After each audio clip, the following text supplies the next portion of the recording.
মকৰ ৰাশিৰ ক্ষেত্ৰত সূৰ্য চতুৰ্থ আৰু পঞ্চম স্থানত থাকিব, মংগল তৃতীয় আৰু চতুৰ্থ ঘৰত থাকিব, মাৰ্কুৰী চতুৰ্থ আৰু প্ৰথম ঘৰত থাকিব, শুক্ৰ পঞ্চম আৰু ষষ্ঠম ঘৰত থাকিব, বৃহস্পতি ষষ্ঠম ঘৰত থাকিব, শনি তৃতীয় আৰু চতুৰ্থ ঘৰত থাকিব, ৰাহু কেতু ইমান ভাল নহয়। কেৰিয়াৰৰ ক্ষেত্ৰত ফাৰ্ষ্ট হাফত ভাল দেখিবলৈ পোৱা যায় যদিও ছেকেণ্ড হাফত সিমান ভাল ফলাফল আপোনালোকে নাপাব। মোটামুটি নিশ্চিত এটা মাহ যাব। ব্যৱসায়ৰ ক্ষেত্ৰত 11 তাৰিখৰ আগতে ৰিস্ক ল'বলৈ আছে যদি লওক। লেডি অফিচাৰৰ পৰা আপোনালোকে বহুত প্ৰব্লেম পাব পাৰে। চাকৰিৰ ক্ষেত্ৰতো প্ৰব্লেম আহিব পাৰে, মহিলাৰ পৰা সাৱধান। আৰু ভাল ফলাফল লাভ কৰিব পাৰে। খৰচা বাঢ়িব, ডাঙৰৰ গাইডেন্স যদি লয়, ঘৰৰ বয়োজ্যেষ্ঠসকলৰ গাইডেন্স ললে আপোনালোকে ভাল ফলাফল লাভ কৰিব পাৰে। মকৰ ৰাশিৰ ক্ষেত্ৰত 11 মেলৈকে শনি আৰু মংগলৰ যুতি তৃতীয় হাউচত থকাৰ কাৰণে ভাল পৰিমাণ আপোনালোকে পাব। কিন্তু প্ৰতিদিনে আপুনি অলপ হলেও বডি মুভমেন্ট কৰিব, খোৱা বোৱাত ধ্যান দিব। 11 মেৰ পাছত বাহন ভালকৈ চলাব। ষষ্ঠ ঘৰৰ অধিপতি বুধ হোৱা বাবে মাদক দ্ৰব্য বা ঠাণ্ডা বস্তুৰ পৰা সাৱধান হওক। টনচিল আদি হ'ব পাৰে। এচিডিটি আৰু গেছৰ সমস্যাও দেখিবলৈ পোৱা যায়। লাভ লাইফৰ ক্ষেত্ৰত খুব ভাল। এই মাহটো অতিশয় ভাল পৰিণাম পাব। যিসকলে বিয়াৰ কথা ভাবিছে বা প্ৰপ'জেল দিব বিচাৰিছে তেওঁলোকে সোনকালে প্ৰপ'জেল দিয়ক। খুব এনজয় কৰিব আপোনালোকে। খুব ভাল পাৰ্টনাৰো আপোনালোকে এই মাহত পাব। কিন্তু মনত ৰাখিব, এই মাহত আপোনালোকে কোনো ধৰণৰ গিফ্ট নিদিব, মাত্ৰ আপোনালোকে কোৱালিটি টাইমহে এনজয় কৰিব। মেৰিড লাইফৰ ক্ষেত্ৰত কওঁ যে তেওঁলোকৰ এই মাহটো, বিশেষকৈ মে মাহটো বৈবাহিক জীৱন সুখেই থাকিব। খালি কথা বতৰা অলপ সাৱধান হওক। পাৰিবাৰিক লাইফতো সুখ শান্তি দেখিবলৈ পোৱা যায়।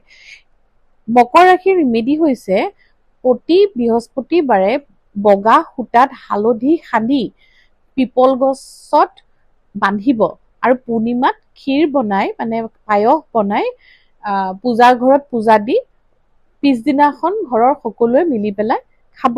আৰু গাই গৰু বা গৰুৰ সেৱা কৰিব, মানে গৰুক ভোজন চোজন খুৱাব, ৰুটি খুৱাব, এই কথাই কোৱা হৈছে।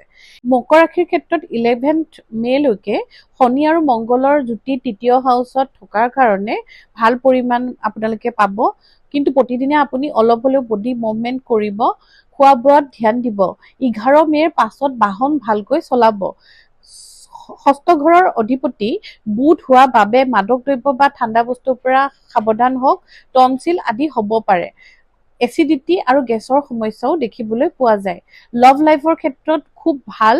এই মাহটো অতিশয় ভাল পৰিণাম পাব। যিসকলে বিয়াৰ কথা ভাবিছে বা প্ৰপ'জেল দিব বিচাৰিছে তেওঁলোকে সোনকালে প্ৰপ'জেল দিয়ক। খুব এনজয় কৰিব আপোনালোকে। খুব ভাল পাৰ্টনাৰো আপোনালোকে এই মাহত পাব। কিন্তু মনত ৰাখিব, এই মাহত আপোনালোকে কোনো ধৰণৰ গিফ্ট নিদিব, মাত্ৰ আপোনালোকে কোৱালিটি টাইমহে এনজয় কৰিব। মেৰিড লাইফৰ ক্ষেত্ৰত কওঁ যে তেওঁলোকৰ এই মাহটো, বিশেষকৈ মে মাহটো বৈবাহিক জীৱন সুখেই থাকিব।